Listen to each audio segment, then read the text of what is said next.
பேசுகிற மொழி தாய்மொழி, வாழ்கிற நாடு தாய்நாடு. நதிகளுக்கெல்லாம் பெண்களோட பெயர். இவ்வளவு பெருமைகளை கொண்டாடக்கூடிய நாம பெண் உடலில் வாழ்ந்தும் கூட அவர்களுடைய பெருமை அவர்களுக்கே தெரியல. அதை பத்தி தான் நான் பேச போறேன்.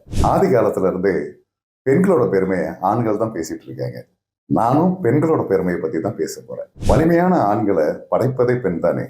அந்த உயர்ந்த சிந்தனையுடைய மனிதனை பெண் தானே இந்த சமுதாயத்துக்கு தருகிறாள். அந்த பெண்மையை போற்றுவோம், அவர்களின் கர்ப்பப்பையை காப்பாற்றுவோம். கெமிக்கல், ரசாயனம், பிளாஸ்டிக் இது போன்று தயாரிக்கப்படும் நாப்கின்களை தவிர்ப்போம். நல்ல தரமான சானிட்டரி நாப்கின்களை தேர்ந்தெடுத்து கர்ப்பப்பையை காப்பாற்றுவோம். ஃபெமினைன் சானிட்டரி நாப்கினில் 9 அடுக்குகள், 5 மருத்துவ குணங்கள் உள்ளது. நீங்கள் அதை பயன்படுத்தி பாருங்கள். பெண்களின் பாதுகாப்பிற்காக நானும் ஒரு ஆண் மகனாக சொல்கிறேன், இதை பயன்படுத்தி பாருங்கள்.